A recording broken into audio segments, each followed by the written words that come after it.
Hello and welcome to the newspaper review on TV. Of course, this is where we analyze trending and catchy headlines every day. We are the street of Port Harcourt to get the reactions and opinions of people on the streets as regards the headlines making rounds on the newspaper. My name is Obed Jerry, your host for today, and you can also be a part of this show. Do also subscribe, turn on the notification button, follow us across all our social media platforms so that when we drop videos like this, you get to receive it firsthand. Well, before we get to hear what people in the street have to say, let's look into the papers and let's see what the headlines look like. First, we'll be looking at the Nation's newspaper today, being Friday, February 2nd, 2024. The headline reads, "Situation would have been worse if subsidy wasn't removed." Details of the story is found on page 4. Soludo decries lawyers' battering of 11-year-old maid. Details is found on page 27. NDDC promises to revive rice mill in Rivers. Details is found on page 27 also. We could see as headline here reads, "Governors, legal giants, others, state police way to go." Sub-story under that reads, "Nigerians prefer solution to lingering insecurity." Details is found on page 4. Akwa Ibom Assembly invites Commissioner Algon Cha over grant. Details is found on page 27. We can see at the main story here reads, "Naira's fall. CBN moves against banks for holding $5 billion. Sub-story under that reads, "Apex banks deploy monitors in DMBs to enforce compliance with extant rules." Details is found on page 4. Lastly, we could see it says, "By-election. Court stops Ebonyi PDP senatorial candidates." Sub-story under that reads, "INEC excludes PDP from rerun poll ballot in Plateau." Details is found on page 5. OT vows to address lecturers' challenges. Details is found on page 27. Hoodlum behead police inspector. Details is found on page 28, and that's all we're taking on the Nation's newspaper.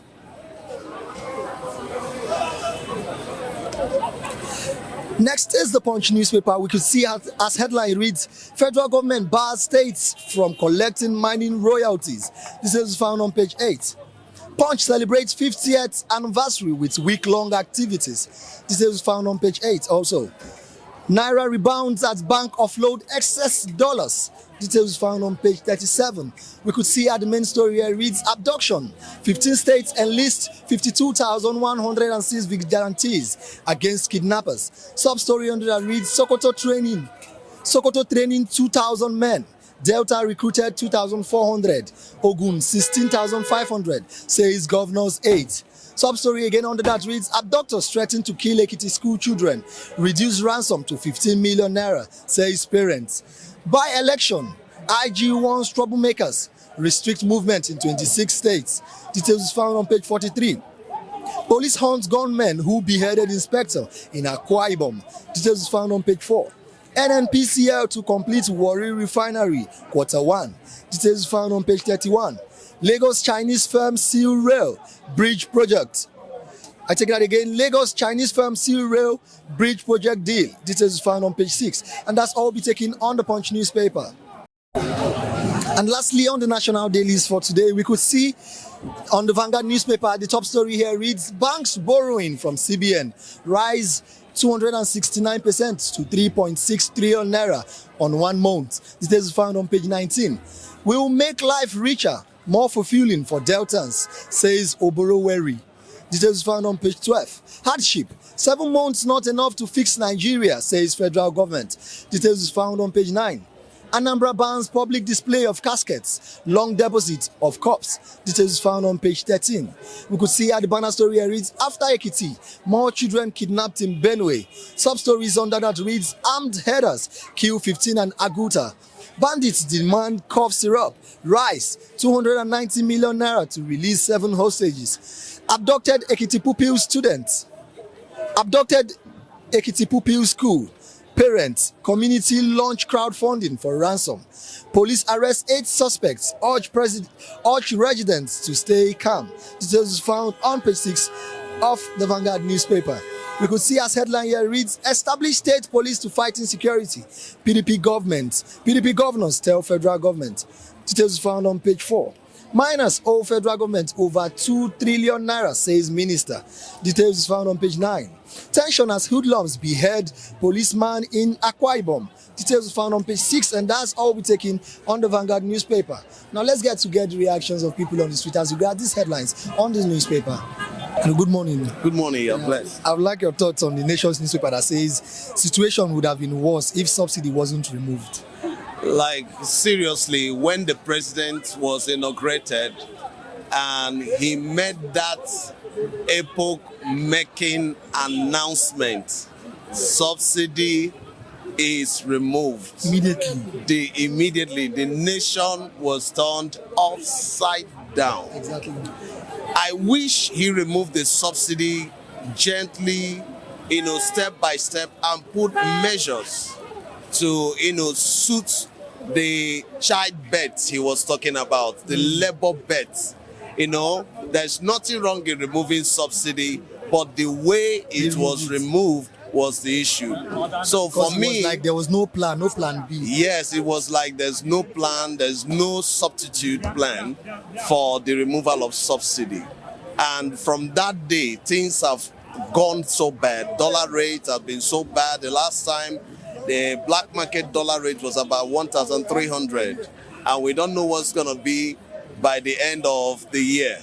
So my sincere, take is that subsidy removal was both good and bad at the same time because of the way it was removed by the president. Okay, now, do you believe that if it wasn't removed, our economy, Nigeria, would have been worse than now?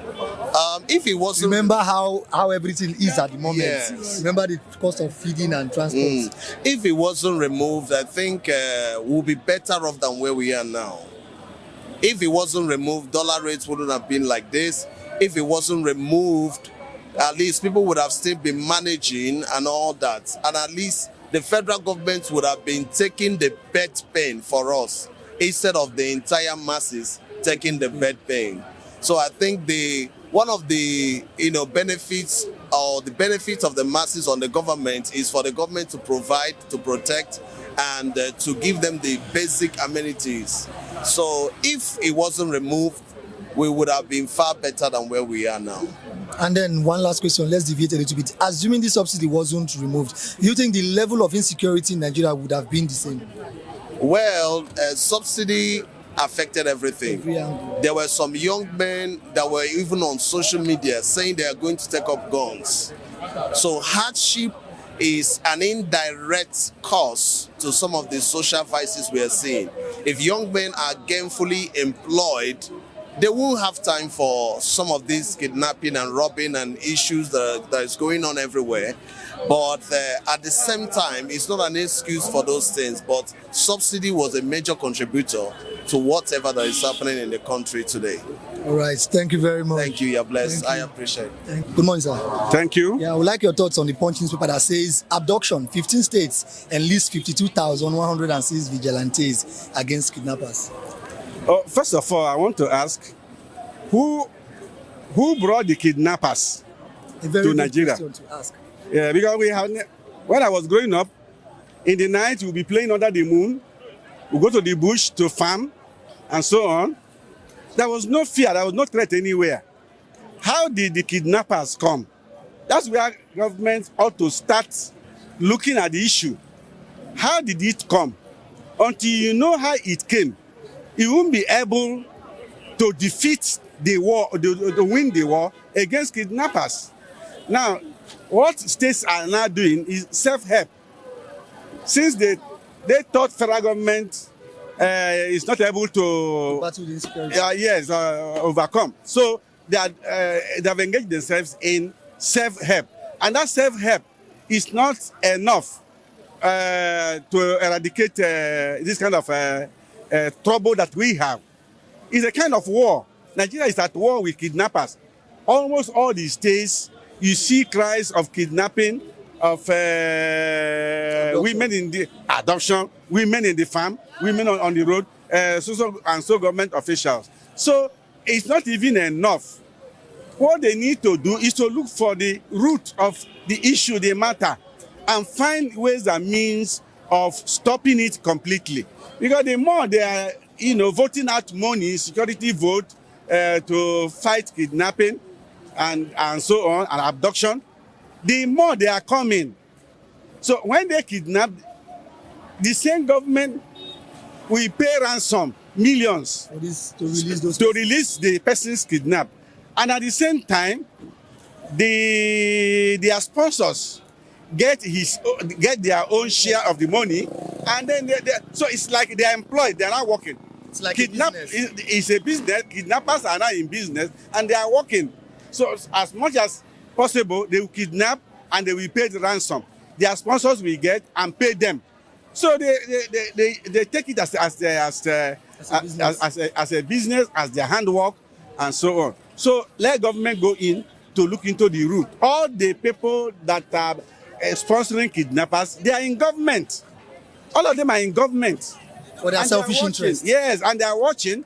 Whatever the government wants to do, they will go and release the secret to the kidnappers. The army has tried, and the Air Force and so on, they have tried. In fact, they have done a good job, sacrificing their lives and making their wives widows just because they want peace in Nigeria, which was not caused by them. It was not caused by me. Those of them in Abuja should tell us who is sponsoring this kidnapper, which I know Nigerian Security Service is aware. They know the people sponsoring the kidnappers.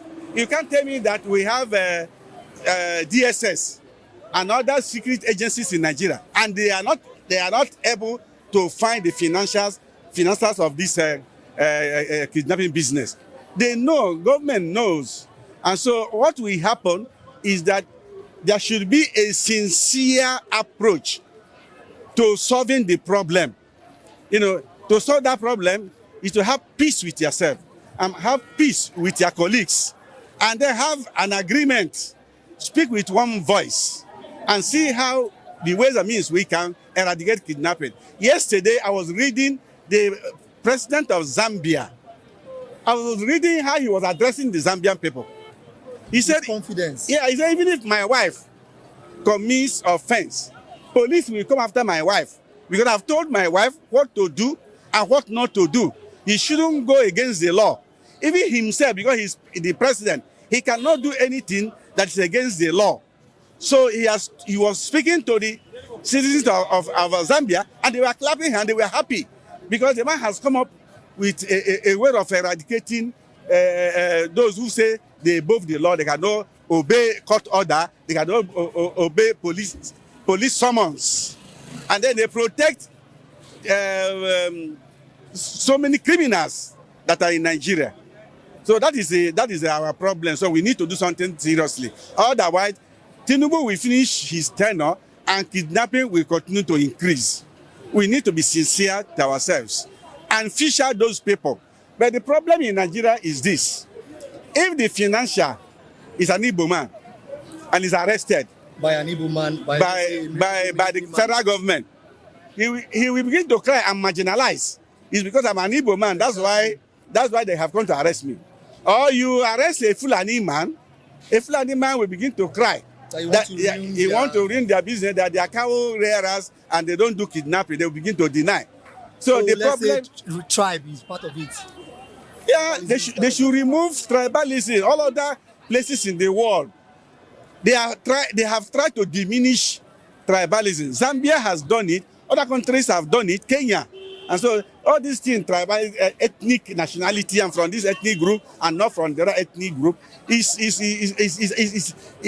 uncivilized. It shows we are not yet literate enough to know that at this age, they should not be talking about ethnicity.